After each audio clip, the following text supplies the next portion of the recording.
Hello students, today's topic is on coinage of Gupta Imperial. The Gupta dynasty ruled in the northern part of India from the very beginning of the 4th century to the end of the 6th century. They were the only dynasty who issued diverse gold coins in abundance that many scholars term the Gupta regime as the reign of gold. The coinage of Gupta occupies an important place in the domain of Indian numismatic art. Through this coin, we can obtain the personal traits of various Gupta monarchs.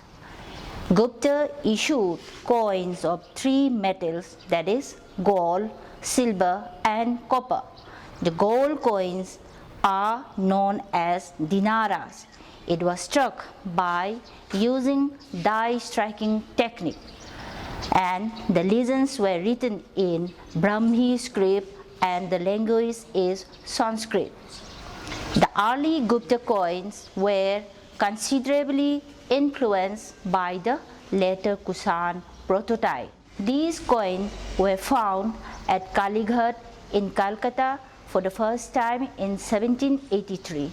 So far, 17 hoards have been found, the largest of them being the Banyana hoard in Rajasthan in 1946, from which 1,821 coins were retrieved.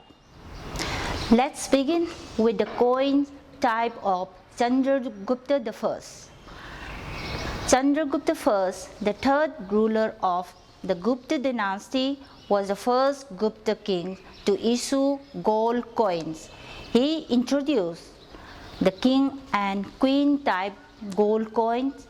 On the obverse, it portrays the king and queen standing face to face with their names engraved by the side, and on the reverse is the figure of a goddess seated on a lion. The legend is Lichabaya. The coins depict the important matrimonial relations of the Guptas with Licchavis who ruled in northern Bihar. These type of coins were also issued by his successors, but the names of the queens were not found.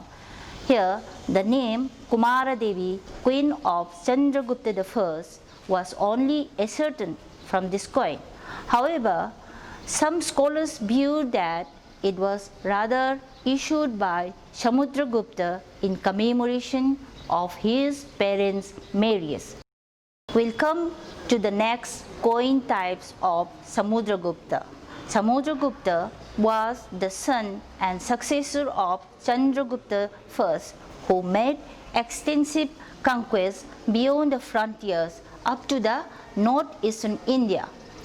The coins of Samudragupta can be categorized into 6 types, that is, standard type, archer types, battle axe types, Ashwamedha type, Lyris type, and tiger slayer type. Here, I'll discuss only the significant one. In the standard type, on the obverse of the coin, the king is seen standing with a Garuda. Garuda is the emblem of the Gupta Empire in his left hand with the legend Samudra, and on the reverse portrays the goddess with the legend Parikrama. This standard type was introduced by Samudragupta and continued by his successors. It represents the preeminent status of the Gupta sovereign. Then comes the archer type. This type is issued by all the rulers of the dynasty in variety. On the obverse, king is seen standing with a bow in his left hand and an arrow in the right hand with Garuda under the left arm. On the reverse is the goddess seated on the lotus, depicting the warlike activities of the king. Next comes a most popular type, that is the Ashwamedha type. In this type, The overs of the coin shows sacrificial horse standing before the Yupa, and on the reverse the goddess of victory Vijaya with a fly wings. This type is also issued for distribution as dakshina. Dakshina means fees among the priests who participated in the Asmaveda sacrifice and to commemorate his victory. It bears the legend Asvamedha Parikrama. It also gave him the coveted title Maharaj Dhiraja, the Supreme King of Kings. It clearly indicates his supremacy over the surrounding royal tribal counterparts, having a great political bearing. Lyris type, which is of a very unique one. On the overs of the coin, the king is portrayed in Indian dress, seated cross-legged at the ease on a high back couch, playing a string instrument like simple lyre, and on the reverse is goddess Lakshmi seated on the stool. It depicts his compilation to music.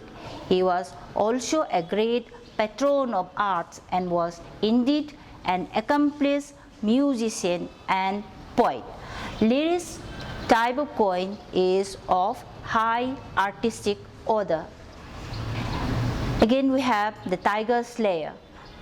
Here the king is shown trampling upon and shooting the tiger with bow and arrow on the overs, and on the reverse is goddess Ganga standing with a long stem lotus. The legend is again Samudragupta. It is justifiably indicates that the concerned monarch intended his sway over the tiger infested southwest Bengal. Now we'll come to the coin types of Chandragupta II. Under Chandragupta II coinage, the iconography and metal used for making coins have slightly changed. From his time, silver and copper metals were included. He assumed the title Vikramaditya. He also expanded his empire by matrimonial alliance and conquest. He issued 8 types of coins. Among them, Archer type, Standard type, and King and Queen types are similar with that of Samudragupta. The only difference is in the legend and the name of the user. Now let's see the Lion Slayer type. It portrays the king holding a bow and arrow shooting a lion on the overs, and goddess Durga seated on the lion holding a cornucopia. The legend here is Simha Vikrama. It depicts either the hunting skill or valor and fierceness of the emperor, and as a follower of the deity goddess Durga. Horseman type. It is a new innovation type of coin. On the overs, the king is seen riding a horse, holding bow and swords tied to the waist. And on the reverse is goddess Lakshmi seated on a wicker stool. The legend here is Ajitta Vikrama. It speaks of the king's inclination towards horsemanship. Chandragupta II also issued Satra type and Kosh type, which is of equally remarkable artistic value. Again, we have another type of coins of Chandragupta II, that is Chakra Vikramaditya. And here in this coin, on the overs, the king is seen as direct recipient of God Vishnu's favor. It gives us the idea of divine power of kingship. It is the best specimen for the projection of Gupta's sovereignty. Well, we'll discuss on the coin types of Kumaragupta again. Kumaragupta, son and successor of Chandragupta II, ruled for about 45 years. He issued 14 types of gold coins. They are Archer type, Ashwamedha, Lion Slayer type, Horseman, Tiger Slayer, Lyrish type, King and Queen type, and Chhatra type. These 8 types were common with his predecessors. Only 6 were newly introduced by him. They are Rhinoceros Slayer type, which is an interesting one. This type of coin was issued in commemoration of his victory over Assam region, where rhinoceros are still found. On the obverse of the coin, the king is seen seated on the horseback, holding a sword, attacking the rhinoceros, and on the reverse is goddess Ganga standing on a makra. Makra means mythological crocodile. Again, another type of high artistic skill is the elephant rider lion slayer type.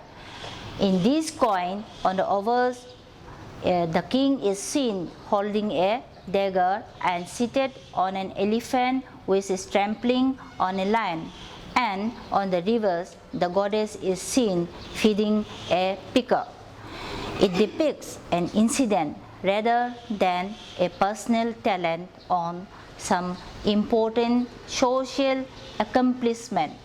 And the next is elephant rider type. In this type, it portrays the king riding a caparisoned elephant using a goad, it means spike stick, with an attendant holding an umbrella. This image of the king riding an elephant is a representation of powerful royalty. Next is on the coin types of Skandagupta. Skandagupta, successor and son of Kumaragupta, issued only 2 gold coins, namely Archer and King and Lakshmi type. With the invasion of the Hunas, the period is occupied with military affairs, as well as the coinage declined from his reign. Even some of the gold coins were debased to silver after the war by the Hunas. Soon after Skandagupta, the empire began to decline. His successors Buddhagupta, Kumaragupta II, Purugupta and Vishnugupta issued only Archer type of coins, being their favorite. As far as about the silver coins of the Guptas, the early Guptas did not issue silver coins. It was Chandragupta II who, after his contact with the Malwa region, issued silver coins. Kumaragupta first to issue silver coins, but the metal is very much debased. In this coin, the Garuda is replaced by a fan-tailed peacock. Copper coins of the Guptas. Gupta issue copper coins rarely. Chandragupta II and Kumaragupta I also issued 8 types of copper coins. The obverse is similar with that of gold and silver patterns, and on the reverse the Garuda served as the prototype. So it can be concluded that Gupta coinage played a significant role in creating the impression of the Gupta age as the golden age in the history of ancient India.